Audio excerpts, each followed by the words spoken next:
Yo, man, what's good, you two, man? It's your boy, Mickal Naps, aka Mr. Napper Hero Boy, man. To my Nappy squad, man, y'all roll call calling, man.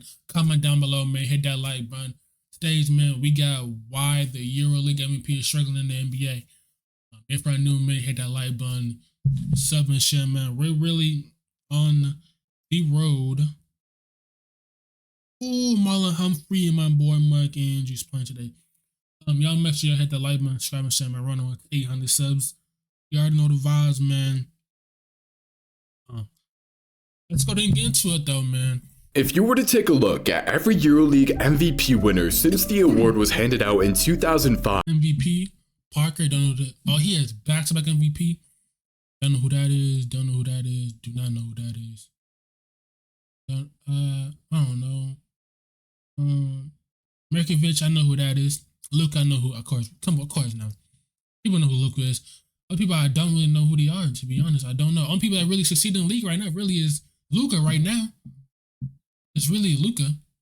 But thing is, Luka has been playing like basketball since he was 16, so he's been playing against grown people for a long time. So he already, you know what I'm saying? You would see that almost all of these players have either played with or were drafted by an NBA team. And what's interesting here is how intrigued NBA teams are about these players, yet the players have a tendency to not really care about playing in the NBA, contrary to what many would expect. And so, knowing this, the most recent EuroLeague MVP who decided to make his way over to America at the beginning of the reason is I feel like EuroLeague, in a way, they care more about winning. Like in the EuroLeague, bro, the fans, bro, but they pop out. The fans, they pop out. Like, I see what the NBA trying to do. They're trying to make the league more like European people to expand the NBA. I understand that, but there's only a few people that really did it. Because to be honest, some of them that in EuroLeague, they don't really care about the NBA. They just come over and see how it is. But some of them don't really care. Plus, I don't think it's really the same in the EuroLeague. Plus, the EuroLeague don't call these baby ass fouls that the NBA does. You can literally just, bro.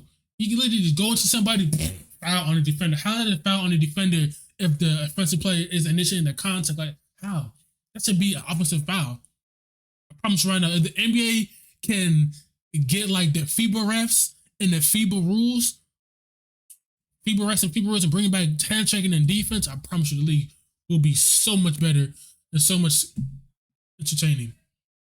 The 2024 NBA season is clearly not coming to America to be anyone's puppet. He's in the NBA to win and do so playing his own very unique brand of basketball, and based on what we've seen, he should be in the NBA to stay. However, success in the NBA, especially with foreigners, is very difficult to predict. And after all, there have been plenty of stories of EuroLeague players and even MVPs who failed in the NBA, and many that do actually succeed don't even end up staying in the NBA. And so, does the EuroLeague's most recent chosen one even have a chance at sticking in the NBA?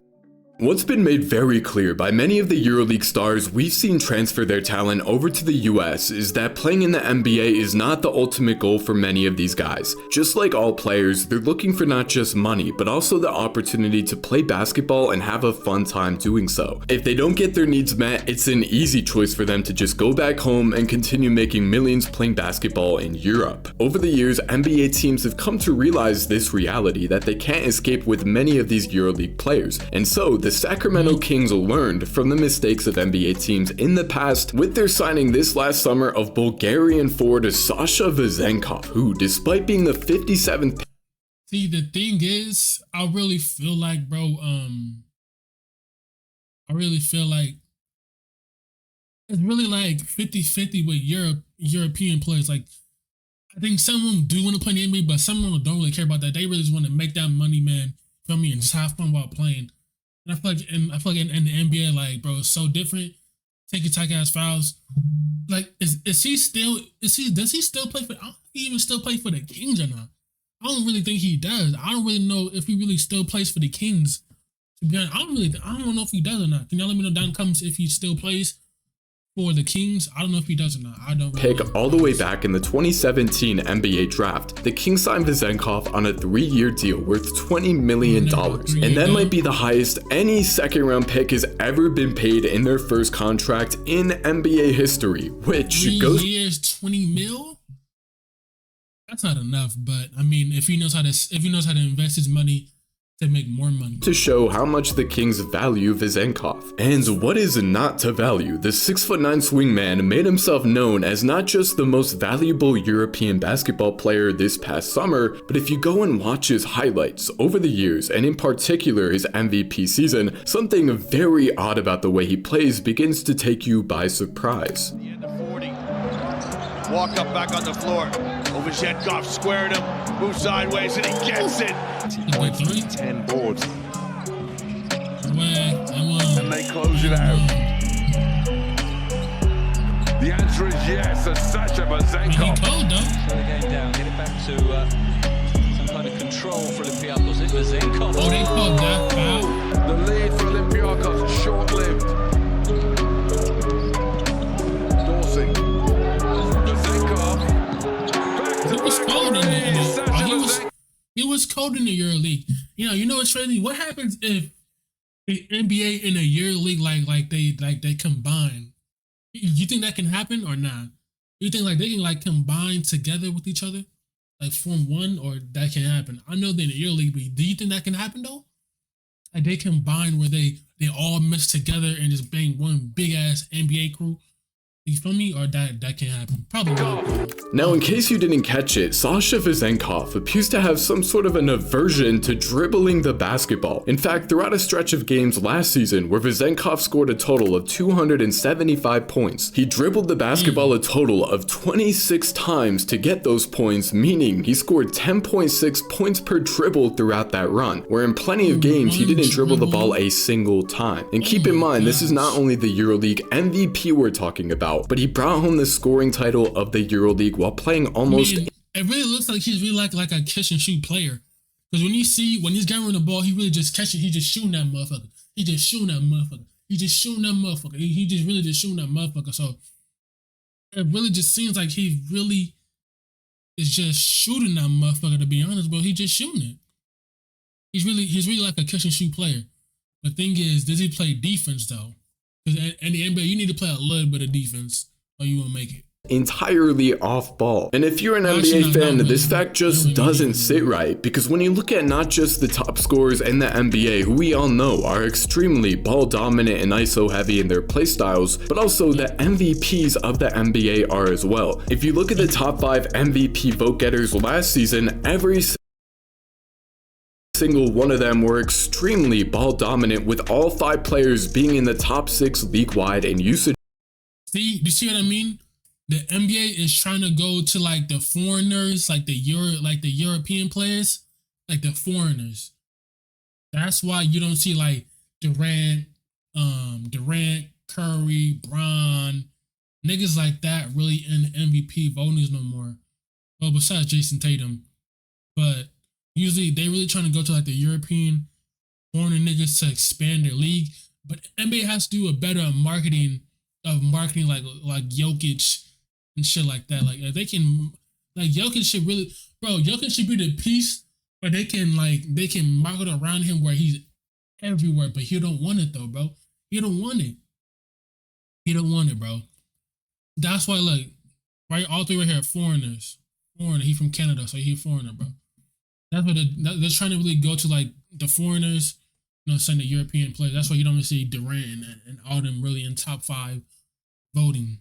Unless like Durant just went on a crazy, or LeBron, Darren was dropping 30 points every game, and his team was like top 3. Rate that season. And so when you have a player who's able to make his impact felt better than any other European player and lead the league in scoring while at the same time requiring very few touches, that kind of a player was just built for the modern NBA. And it's no wonder why the Kings are treating him so well in comparison to some EuroLeague players of the past who didn't quite get that same treatment, as it was throughout this very run by Vezenkov last season where the Kings began begin to realize that this at once forgotten late second round pick might just be a potential key piece for the Kings' future as a playoff contending team. Because in addition to being a player who doesn't need the ball in his hands to contribute to winning basketball, Vezenkov's skill set perfectly suits what teams are currently looking for in the NBA. In his MVP season, he shot about 38% from 3 on 5 attempts. Now that does— Damn, 37%. That's good.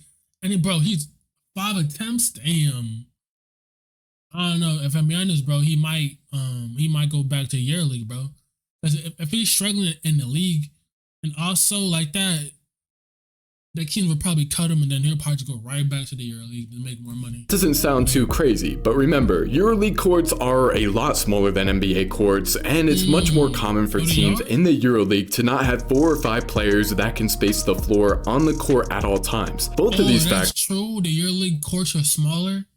Ah, damn. factors make spacing in the Euroleague a lot worse, and not to mention, defensive intensity in the regular season is much higher in the Euroleague than it is in the NBA. This is why, of the 14 players who took more threes per game than Vezenkov in the Euroleague last season, only 2 of those players actually shot a better percentage than him from 3. However, Sasha's off-ball movement is more important to his individual impact than any other part of his game. A large part of why Vezenkov has been right there. Wait, he can post up too? known to be such an efficient player is because he gets himself open and is constantly moving without the ball. And it's not limited to outside shooting. Last season in the Euroleague, Vezenkov made a whopping 65.5% of his shots inside the three-point line. No other player who took as many threes as him made above 54% of their two-point shots, meaning it's pretty safe to say this level of— Yo, I'm not gonna lie, I really believe, actually nah, I know I can play in the Euroleague, bro. I really feel like the Euroleague will be so fun, bro. You making money, bro, and you having fun while playing basketball, bro. The Euroleague, China League, anything, bro. Australia League, bro. And you making money. You can literally be there for years, make bank, bro, and then go back to where you from, the US, and then transfer that back to US money, So I don't know how much that is back to US money, because I know some countries is different, like a lot of money there. Then when you get back to US, it's really not like a lot, you know what I'm saying? efficiency and off-ball movement should make for a seamless transition to the NBA, where every team would get down on their knees and beg for a low-usage floor spacer just like him. However, it's never easy to predict how a EuroLeague player, even if they're amazing in Europe, will go on to play in the NBA. In fact, with many recent examples, it'd be understandable for NBA fans to doubt that a EuroLeague player has any real shot of having a similar impact on the west side of the Atlantic as they had on the east. For example, Facundo Campazzo first got a chance to play in the NBA at 28 years old with the Denver Nuggets back in 2020, and despite having the second highest assist average for a career in EuroLeague history, he barely lasted 2 years in the NBA. EuroLeague legend Rudy Fernandez was also thought to be the next big thing out of Spain when he was drafted 24th overall in the 2007 NBA draft. Hey, I mean, bro, to be honest, bro, there's some foreigners, EuroLeague players that actually make it instantly. Like, I'm talking about, look, hold on, y'all. Instead of being tripping again. I mean by that, look, you got Tony Parker, Manu Ginobili, Dirk, Luka. What was that one dude? What's that one foreigner that was good? I'm trying to think. Bro, there's like so many foreigners in the league that was good, bro. Damn, I can't really think of it right now. I really can't. I'm trying to think. I can't. However, he only played a mediocre 4 seasons in the NBA. Milos Teodosic won the EuroLeague MVP back in 2010, and 7 years later, at age 30, he finally made his way over to the NBA, where he played just 60 games. Now, this all might look bad, and to most NBA fans, the chances probably don't look good for even top EuroLeague stars in terms of bringing their productivity over to the NBA. But something us NBA fans have to consider is just how many of these players were actually very good throughout their time in the NBA, but their careers didn't quite go according to plan, not because they weren't good, but they weren't really valued like they should have been. Juan Carlos Navarro, the 2009 EuroLeague MVP, he played just 1 season with the Grizzlies in 2008 and played pretty well, but his salary was only about $500,000. The thing is, it's like really the teams and coaches really have to know how to utilize a player to their best abilities.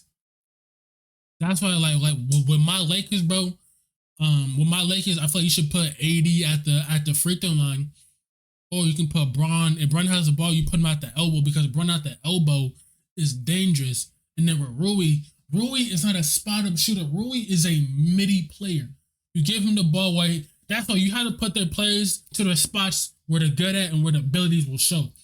Rui, you put him in the post, boom. That's why Rui has to play with Brown because Rui plays better with Brown and Brown knows where to find Rui in their spots.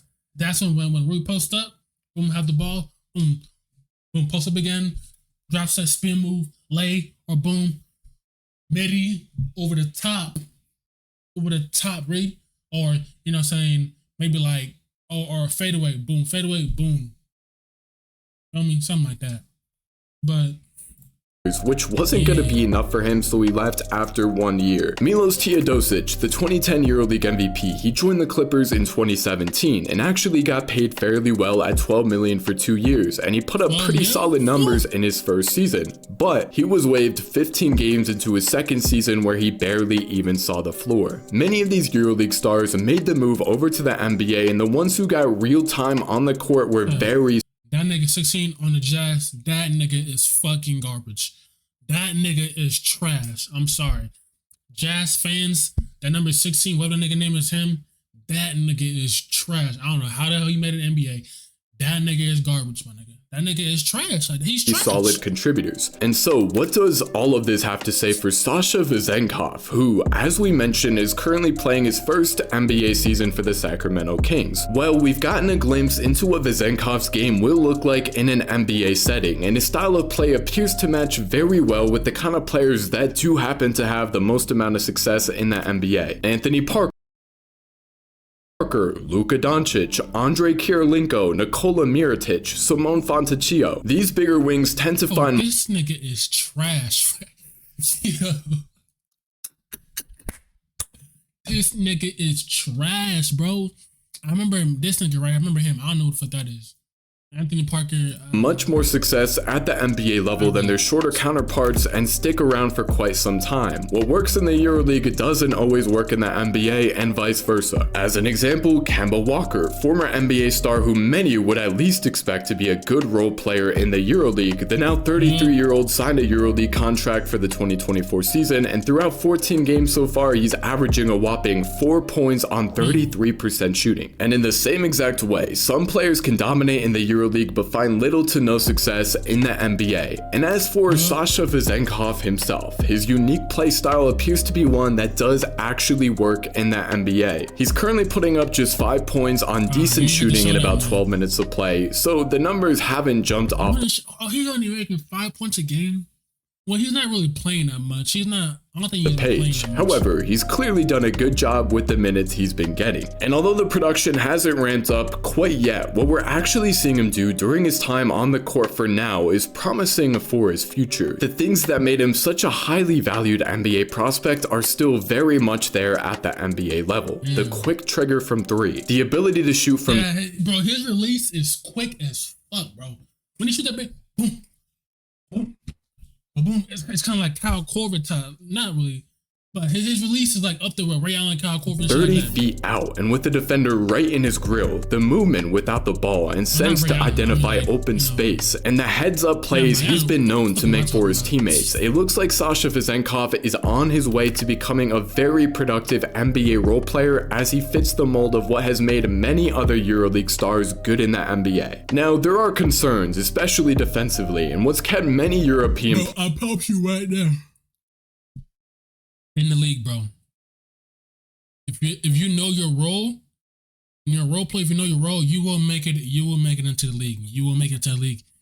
Players from sticking in the NBA has been their inability to defend NBA level players, and Vezenkov doesn't have a lot of experience guarding the hyper athletes that NBA has to offer. But assuming he figures that out at least a little bit, there is good reason to believe that he'll become an example of a EuroLeague star who did make it in the NBA. But let me know your thoughts. Is Sasha Vezenkov here to stay in the NBA, and should NBA teams learn from their past mistakes and value EuroLeague players Hey, anyways, y'all, man, that's the video, man.